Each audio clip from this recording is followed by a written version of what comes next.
so much for speaking to me. This series is amazing on so many levels. I want to know, how do you go about choosing which species to cover? Because there's so much information that we already know, but then there's a vast amount we don't know. Well, there's one simple way we chose the species, which is we wanted to do a natural history series, not a dinosaur series. We wanted to do a natural history series set in a very narrow period of time, the best time in the time of the dinosaurs, which was this last period, just before, 66-ish million years ago.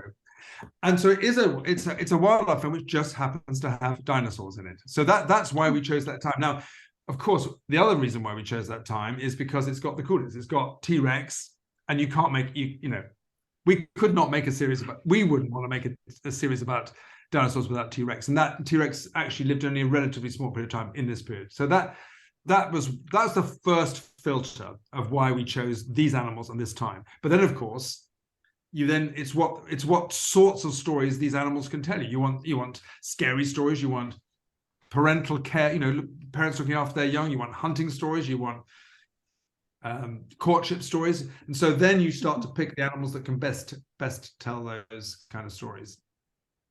And then and also, as Mike says, we're in this little narrow window of time at the end of the dinosaurs period, but it was a really rich world, and there was loads of other animals lived alongside the dinosaurs, and we wanted to show that. We wanted to show that. Well, who knew that mammals were around during the time of dinosaurs? I think lots of people think that the dinosaurs got wiped out and then the mammals came, and we wouldn't be here if the dinosaurs hadn't been wiped out. But the dinosaurs and the mammals were around at the same time. It's just for over 100 million years, the mammals were really tiny, like little shrews kind of things. And then they started to get bigger and bigger. And by the time we get to our Prehistoric Planet window, we see that they developed into things about the size of a badger. So we feature those mammals. We feature snakes. We feature birds and fish. We feature all amphibians. We've got a great story about a giant frog called Beelzebufo, the devil toad. And all of these different animals then lend themselves to different types of stories. And so, building on what Mike's just said, we wanted to create this really rich tapestry of prehistoric life. So what's really interesting... Oh, so sorry. No, I was just going to say, so it's not just, it's not just a great wildlife series, but it's also a fantastic safari. It's as if you booked the ticket on the ultimate safari around the world, but it was 66 million years. And so Tim says, if you want to go on safari, you want to see everything, don't you? So that's, we tried to give people the big range of what they could see. Sorry, I beg your pardon. You were about no. I was gonna say, kind of with that as well. You cover a large scope in terms you go in the water, you do what's with sky, you go to the desert. There's different places of which you travel to. I was wondering, how do you narrow down to find the story? We have the story of what's on the desert and what's on the sea, but there's so many different animals that were around and species that were around at that time. So how do you make sure that everything is properly focused? Is it just a particular part located in that land that you decide to go into? It's a good question, actually. I mean, again, I think it's because if you think about making a contemporary wildlife program, if you're making Planet Earth, you have the same problem. You could there's 8 million species on Planet Earth today, so you have to choose. So you choose the ones that you think are going to tell the most interesting, the most entertaining, the most thought-provoking, the most relevant to your story. And so you cast it a bit. It's a bit like casting a movie. Who are your superstars? Who are your comedy characters? Who are your romantic characters? So the only difference is here we've got to try and interpret from basically bones and fossils what sort of lives these creatures would have lived.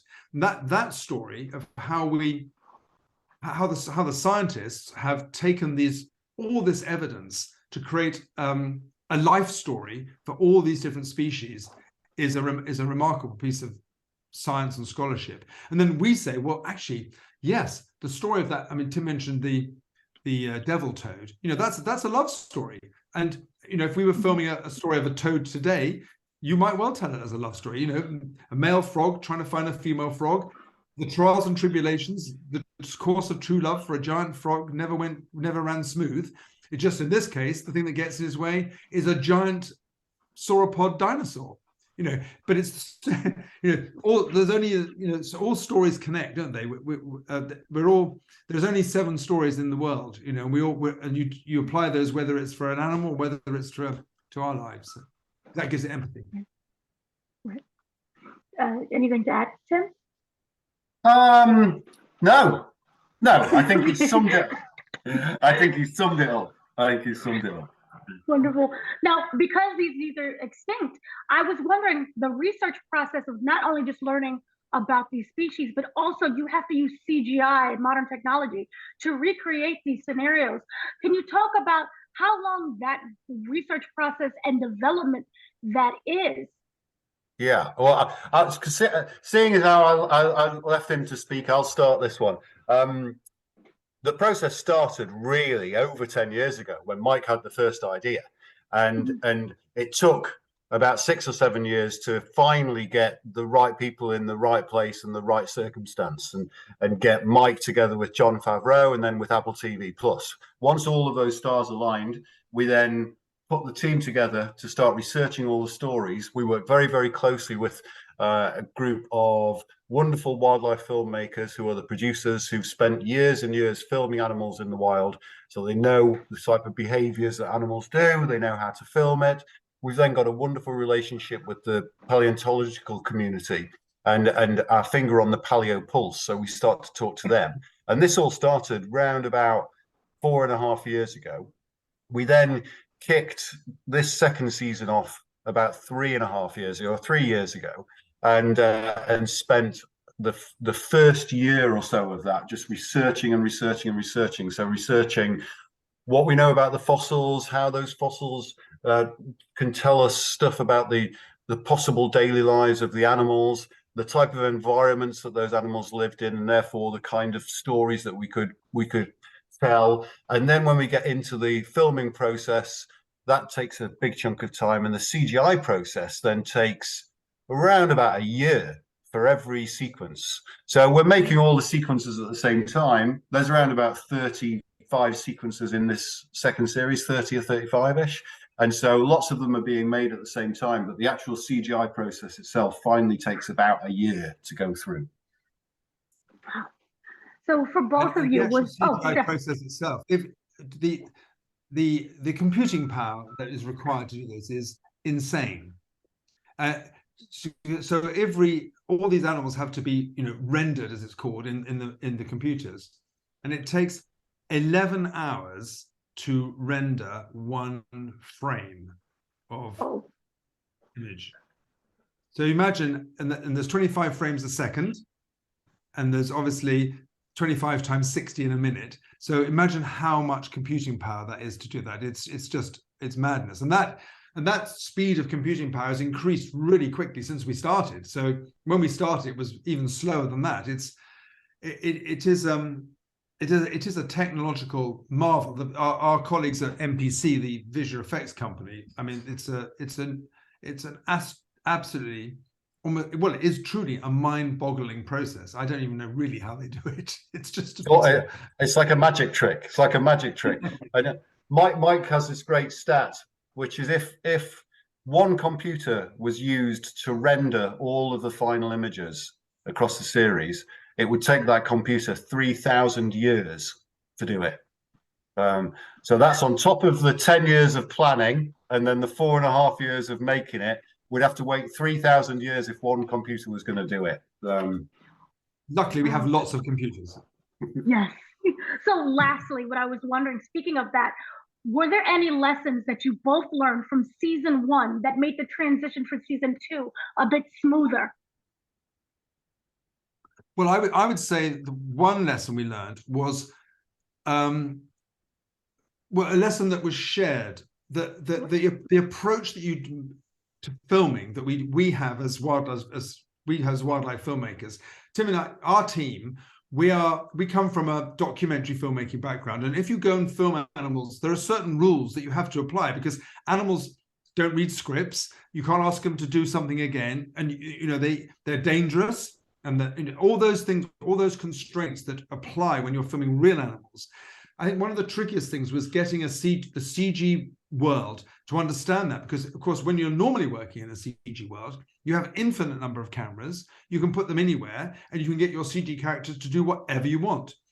The trick was to make that really difficult for them, so that no, you can't get the animal to do that because it wouldn't. No, you can't put the camera there because you'd never get a camera. No, you can't have a retake. So you have to shoot it in a way that we would have shot it if we were already there. And I think when we started, that was a learning process. By the time we got into our stride, we definitely sorted it in series 1, but by the time we got to series 2, everybody was in the groove. We all knew the process, and I think that allowed us actually to push the photography further. So, you know, I don't know if you mentioned, Tim, about the different camera techniques. No. It's probably worth talking about that, I think. Well, yeah, and we've used different camera techniques in this second series compared to the first one. So we've used thermal cameras to show animals' temperature. We've used lots and lots of slow motion cameras, which is, you know, something that we do with real animals, and we've introduced that across season 2. We've been using what we would call starlight cameras to be able to film under very low light levels. You know, if we're using them in the real world, you can almost make daytime look like you can make nighttime look like daytime. Wow. And so we've utilized that same technique. We've then taken the camera closer. So one of the things we did learn was that the close-up images of all the animals work really, really well. And so we've followed that through on season 2. And then one other thing I think that we didn't do as much in season 1, but we know that everybody loves babies. So we've introduced more baby animals into season 2. And as we know, lots of baby animals don't always make it. So there's lots of anxiety, jeopardy, yeah, with the babies. But there's a lot of babies there. And the story about the camera techniques, I think that very much reflects, as Tim was saying, what happens in real photography, in real documentary. You know, a new piece of technology comes out and it allows you to reveal things that you can't see with the human eye. And the high-speed camera is an interesting one, because it's by slowing down the action, you see things, how animals respond, react, or how they make that last lunge in a fight or something like that. And that's allowed us to do it using this high-speed camera. But technically, for the VFX world, it's quite hard. So that was something that we had to build up to, but it's very effective, I think. Thank you both for